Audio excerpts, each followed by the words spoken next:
बिस्मिल्लाहिर्रहमानिर्रहीम। मीडियन को हम डिस्कस कर रहे थे।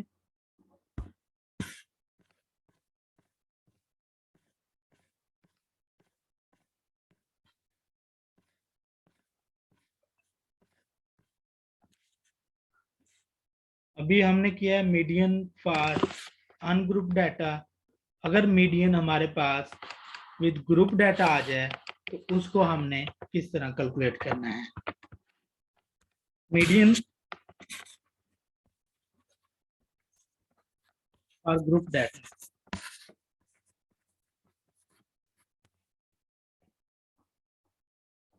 मीडियन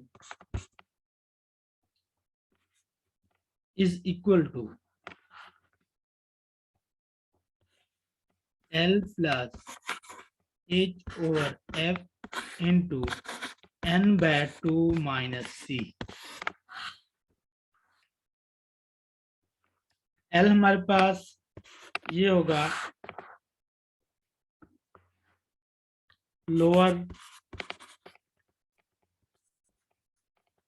क्लास बाउंड्री, ये एज क्या होगा, ये क्लास इंटरवल होगा, ये एफ क्या होगा, class frequency of median class. Median class होगी उसकी ये फ्रीक्वेंसी कहलाएगी। एन हमारे पास ये वाला एन, ये समेशन एफ के इक्वल होगा, और ये जो सी है ये क्यूमुलेटिव फ्रीक्वेंसी होगी ऑफ प्रीसीडिंग क्लास। प्रीसीडिंग यानी पिछली क्लास की क्यूमुलेटिव फ्रीक्वेंसी हमने लेनी है। जो मीडियन क्लास सिलेक्ट होगी उससे पिछली जो क्लास होगी उसकी क्यूमुलेटिव फ्रीक्वेंसी ये सी वो कहलाएगा। तमाम वैल्यूज हम इस फार्मूला के अंदर पुट करेंगे तो हमारे पास मीडियन आ जाएगा। सॉल्व्ड एग्जांपल ही हम देखते हैं। ग्रुप डाटा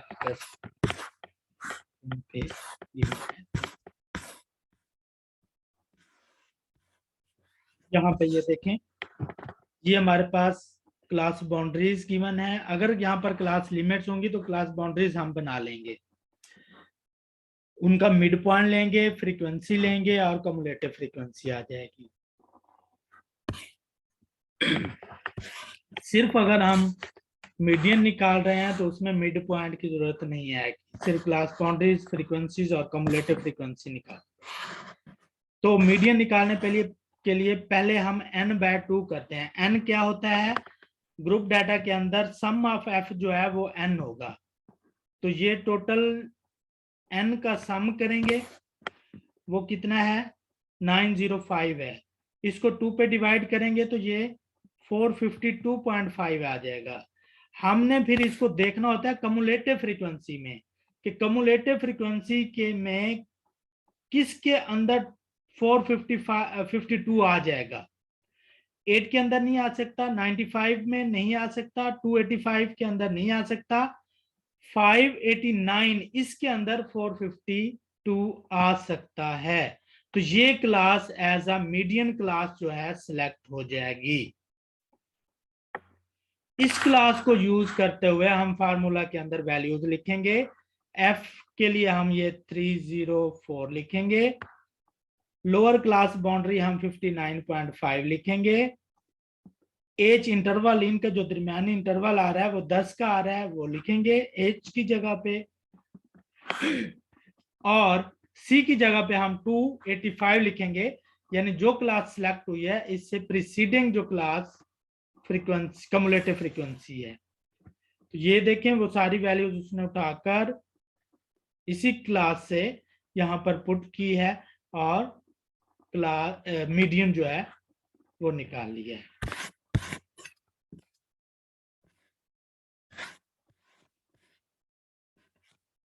मीडियन के बाद डिसाइल्स, परसेंटाइल और क्वार्टाइल्स उनकी कैलकुलेशंस हम देख लेते हैं।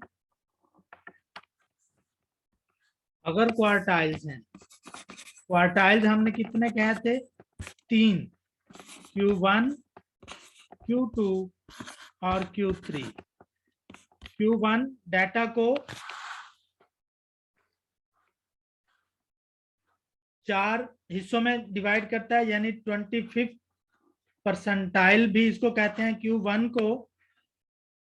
तो इसका चौथा हिस्सा जो है वो अगर निकालना हो तो वो Q1 के साथ हम निकालते हैं।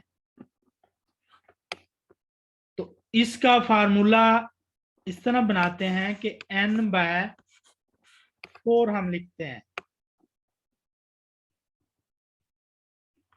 n/4। और जब हमारे पास Q2 हो तो उसको हम 2n/4 लिखते हैं। Q3 हो तो उसको 3n/4 हम लिखते हैं। अनग्रुप डाटा के लिए जब हम इसको करेंगे तो n/4 + 1, 2n/4 + 1 और 3n/4 + 1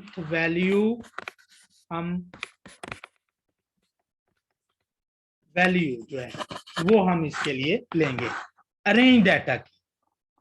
अनग्रुप डाटा के ग्रुप डाटा होगा तो फार्मूला सेम मीडियन वाला बन जाएगा। जहां पर हम n/2 इस्तेमाल कर रहे थे फार्मूले के अंदर, वहां पर ये चीजें इस्तेमाल होंगी Q1, Q2 और Q3 की जगह पे। वो मीडियन वाला फार्मूला क्या था हमारे पास? पहले मैं मीडियन का ही फार्मूला यहाँ पे लिख लेता हूं। वो मीडियन का फार्मूला हमारे पास था L + H/F into n/2 - C। ये फार्मूला था। जब हम Q1 करेंगे तो हम इस 2 की जगह पे सिर्फ 4 लिख देंगे, फार्मूला इसका बन जाएगा Q1 का। Q2 करेंगे तो हम इसकी जगह पे सिर्फ यहां पर रिप्लेस कर देंगे, इस जगह पे 2n/4, बाकी सारा फार्मूला सेम रहेगा। अब ये देखो 2n/4 को अगर हम सिंप्लीफाई करें तो ये n/2 ही बनता है, तो इसलिए इसको हम मीडियन के इक्वल कंसीडर करते हैं। और Q3 में जब हम आएंगे तो n/4 की जगह पे हम 3n/4 रिप्लेस कर देंगे, तो ये फार्मूला हमारे पास बना। इसी तरह डिसाइल और परसेंटाइल का कंसेप्ट भी सेम है। डिसाइल में हम 10 इक्वल पार्ट में करते हैं तो डिवाइड 10 पे करेंगे।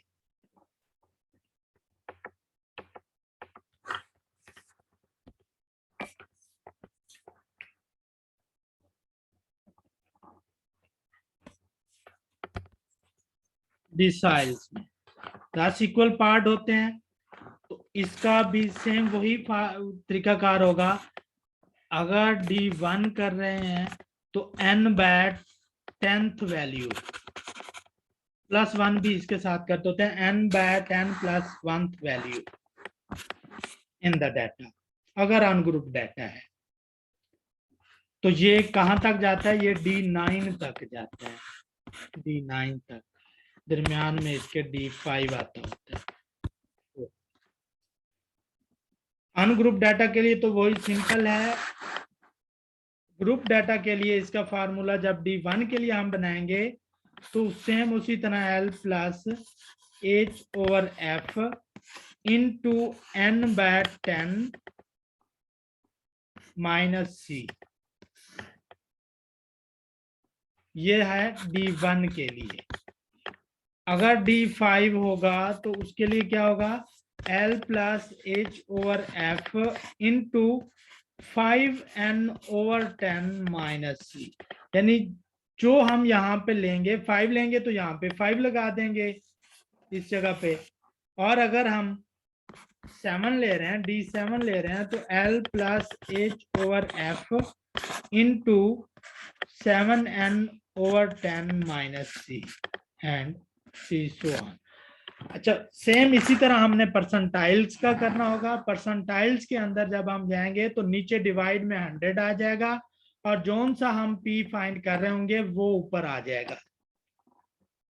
तो वो आप लोगों ने खुद देख लेना है।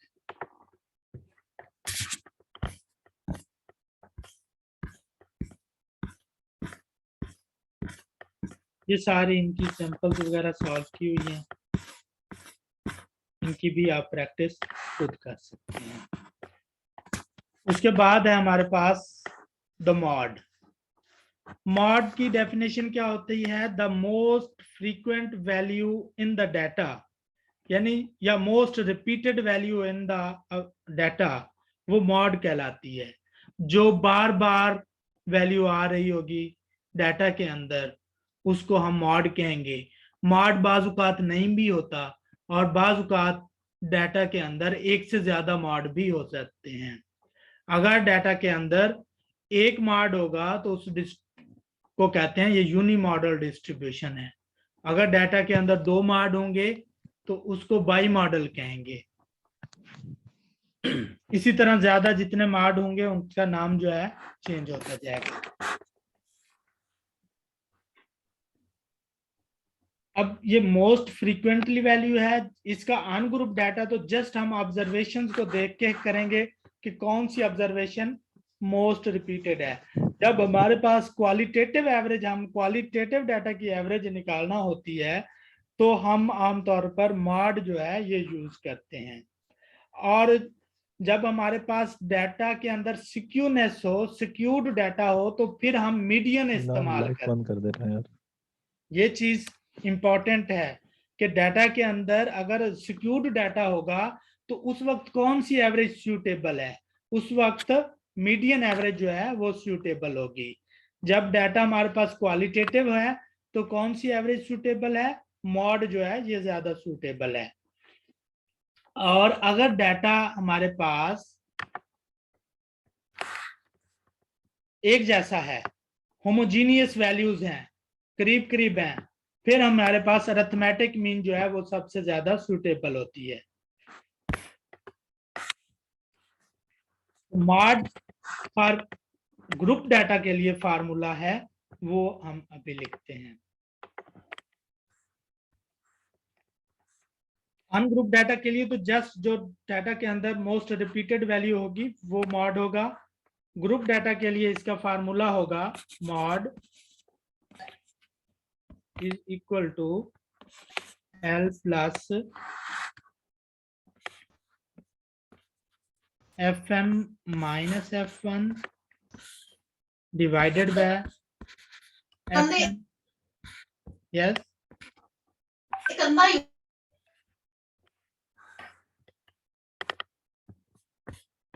हेलो,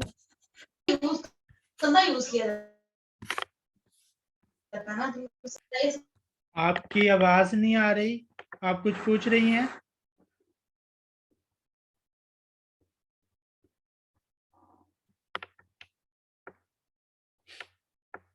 ये हमारे पास Fm minus F1 FM minus F1 plus FM minus F2 multiply by H। Model class, first of all हम मॉडल क्लास जो है वो सिलेक्ट करेंगे। जिस क्लास की फ्रीक्वेंसी मैक्सिमम होगी उस क्लास को एज अ मॉडल क्लास हम सिलेक्ट करेंगे। उसके अंदर जो फ्रीक्वेंसी आ रही होगी उसको हम FM कहेंगे। उससे पहले वाली जो क्लास होगी उसको हम F1 कहेंगे। उसके बाद वाली जो क्लास होगी उसकी फ्रीक्वेंसी को हम F2 कहेंगे। H वही क्लास इंटरवल होगा और L जो है ये class boundary, lower class boundary of the modal class कहलाएगी। तो वैल्यूज हम इसके अंदर पुट करेंगे और सिंप्लीफाई करने के बाद हम मॉड कैलकुलेट कर सकते हैं। ये एग्जांपल दी हुई है, ये 3.14 और इन्होंने पीछे कोई एग्जांपल से डाटा लिया है, इसके अंदर वैल्यूज पुट किए हैं और मॉड जो है फाइंड कर दी है। नेक्स्ट है हमारे पास, वेरी इंपॉर्टेंट है, इनका empirical relationship between mean, median and mod. ये इंपेरिकल रिलेशनशिप भी उस वक्त लागू होता है जब हमारे पास डाटा सिक्योर्ड हो, डाटा के अंदर सिक्योरनेस पाई जाएगी तो ये इंपेरिकल रिलेशनशिप यूज करेंगे। अदरवाइज अगर डाटा सिमेट्रिकल है तो फिर तो मीन, मीडियन और मॉड तीनों इक्वल होते हैं। और डाटा अगर पॉजिटिवली स्क्यूड होता है तो mean greater than median greater than mod होता है। डाटा अगर नेगेटिवली स्क्यूड होता है तो mean less than median less than mod होता है। और इंपेरिकल रिलेशनशिप यानी डाटा अगर स्क्यूड है तो इंपेरिकल रिलेशनशिप इनका क्या बनता है, ये फार्मूला है mean minus mode is equal to 3 mean minus median. ये फार्मूला आप याद कर लें। इस फार्मूले से फिर आप मीन के लिए फार्मूला बनाना हो वो आप सिंप्लीफाई करके बना सकते हैं, मीडियन के लिए बनाना हो तो सिंप्लीफाई करके बना सकते हैं, मॉड के लिए बनाना हो तो भी सिंप्लीफाई करके आप फार्मूला बना सकते हैं। मॉड के लिए उन्होंने बनाया is equal to 3 median minus 2 mean.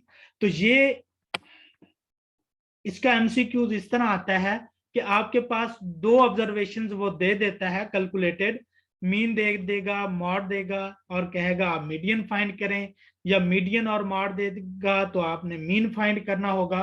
तो ये फार्मूला वेरी इंपॉर्टेंट है, सिर्फ फार्मूला का भी एमसीक्यू इसका बन सकता है।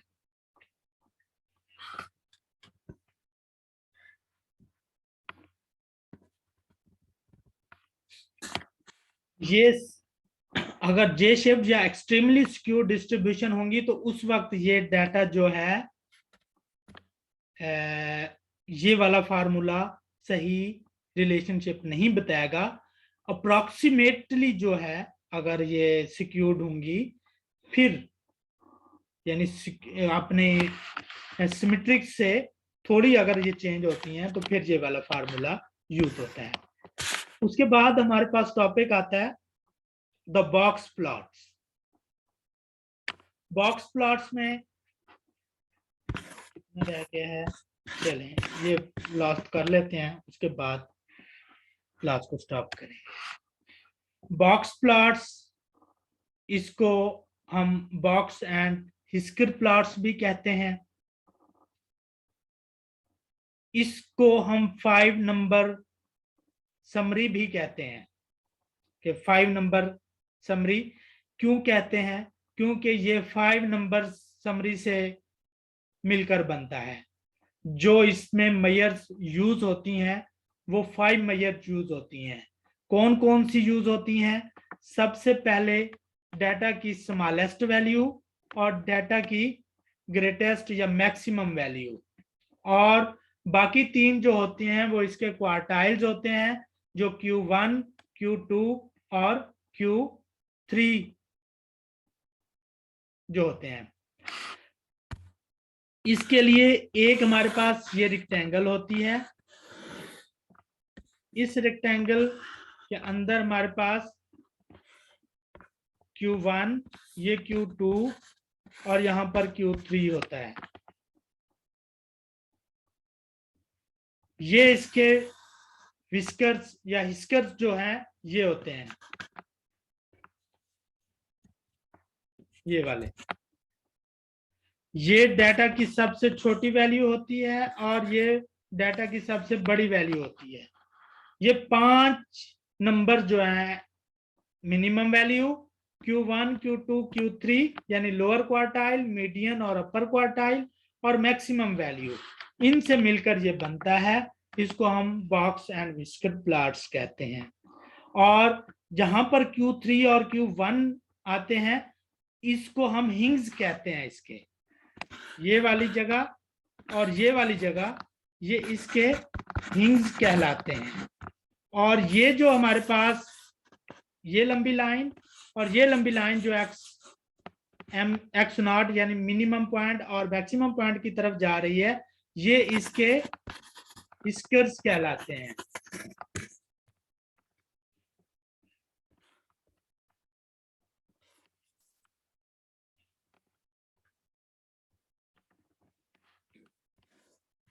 तो ये डाटा में आपने minimum maximum value Q1 Q2 Q3 लेना है और उसको प्रॉपर स्केल के साथ आपने इसको ड्रॉ कर देना है, तो वो बॉक्स और इसका प्लॉट बन जाएगा। अब इसका बेनिफिट क्या है, ये हमें क्या बताता है, हम इस ग्राफ से या इस प्लॉट से डिफाइन कर सकते हैं कि डाटा सिक्योर्ड है या नॉट सिक्योर्ड है, सिमेट्रिक है। वो हमें कैसे पता चलेगा? जस्ट इसको देखकर हमें पता चल सकता है कि ये सिमेट्रिक है या सिक्योर्ड है। उसके लिए आपने ये अंदर जो बॉक्स है इसको देखना है। इस बॉक्स के अंदर अगर ये दरमियानी फासला इनका बराबर है, Q1 Q2 का फासला Q1 और Q3 के बराबर है, तो हम कहेंगे ये सिमेट्रिक है। अगर ये फासला इधर आ जाए, यहां पर Q2 हो जाए, ये Q2 हो जाए, ये Q1 है और ये Q3 है, अगर Q1 का डिस्टेंस Q3 से ज्यादा है तो वो पॉजिटिवली स्क्यूड कहलाएगा, पॉजिटिवली स्क्यूड। और अगर हमारे पास Q2 इस तरफ आ जाता है, Q1 Q2 Q3, Q2 और Q1 का फासला या डिस्टेंस ज्यादा हो जाता है, तो इसको हम नेगेटिवली स्क्यूड कहेंगे। सिंपली आप ये याद रखें कि अगर Q2 के लेफ्ट साइड और राइट साइड पे ज्यादा है तो उसको पॉजिटिवली स्क्यूड कहेंगे। Q2 के लेफ्ट साइड पे अगर एरिया ज्यादा है तो वो हमारे पास नेगेटिवली स्क्यूड, और अगर इक्वल डिस्टेंस है दोनों Q2 का Q1 और Q3 से, तो फिर सिमेट्रिकल कहलाता है। ये आगे इनके रिलेटिव मेरिट्स एंड डिमेरिट्स हैं, इनको आप लोगों ने पढ़ लेना है। इंपॉर्टेंट जो इसके अंदर आ रहे हैं वो मैं जो एक दूसरे से ज्यादा डिफरेंट है वो कर देता हूं। जो अरिथमेटिक मीन है, अगर डाटा हमारे पास होमोजीनियस है उसके लिए ये यूज होता है। इसके अंदर तमाम ऑब्जर्वेशंस इस्तेमाल होती हैं कैलकुलेशंस के लिए।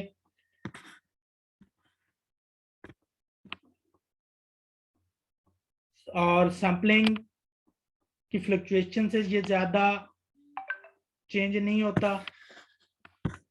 ज्योमेट्रिक मीन में वो ये कह रहा है कि ये अगर डाटा रेट्स एंड रेशियो की फॉर्म में होगा तो हम ज्योमेट्रिक मीन यूज करेंगे। डाटा के अंदर अगर जीरो आ जाए या नेगेटिव आ जाए तो हम इसको कंप्यूट नहीं कर सकते। जीरो आएगा कंप्यूट तो हो जाएगा लेकिन आंसर उसका जीरो होगा।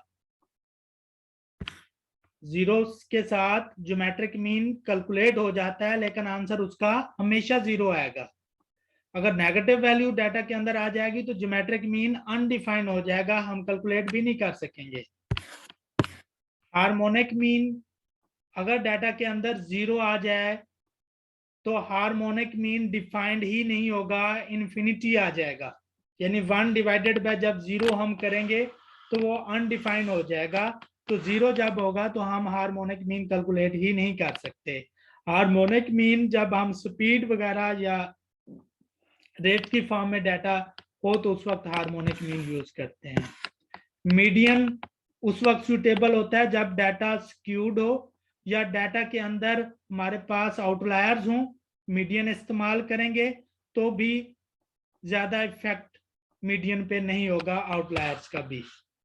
मॉड क्वालिटेटिव डाटा के लिए यूज होता है और मैक्सिमम जो ऑब्जर्वेशंस होंगी वो हमारा मॉड कहलाती हैं। तो ये चैप्टर आप लोगों का एंड हो गया है। ये इसके मेरिट्स डिमेरिट्स एक दफा आप लोगों ने खुद लाजमी पढ़ लेने हैं। किसी का कोई क्वेश्चन आज वाले लेक्चर का है तो अभी कर ले।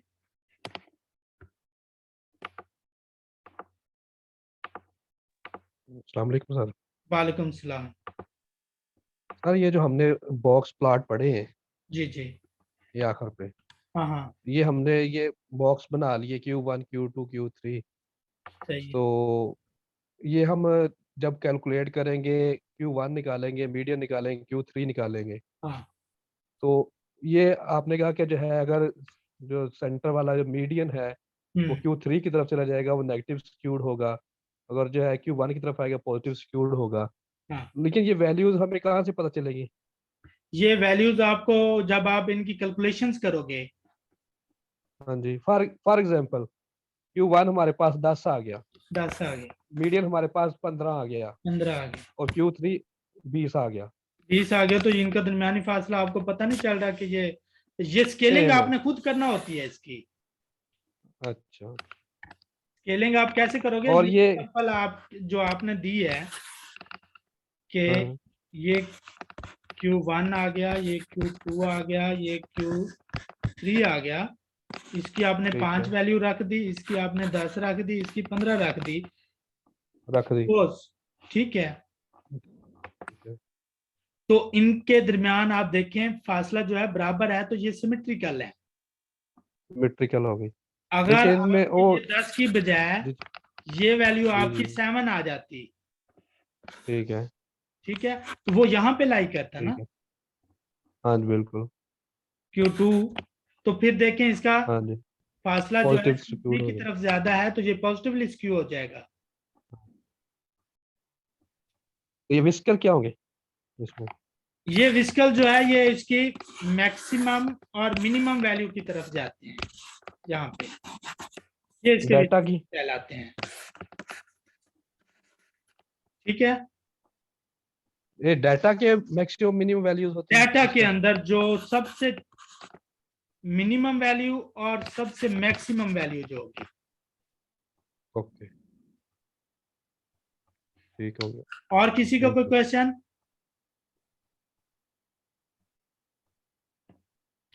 Okay, thank you. कौन कौन है क्लास में?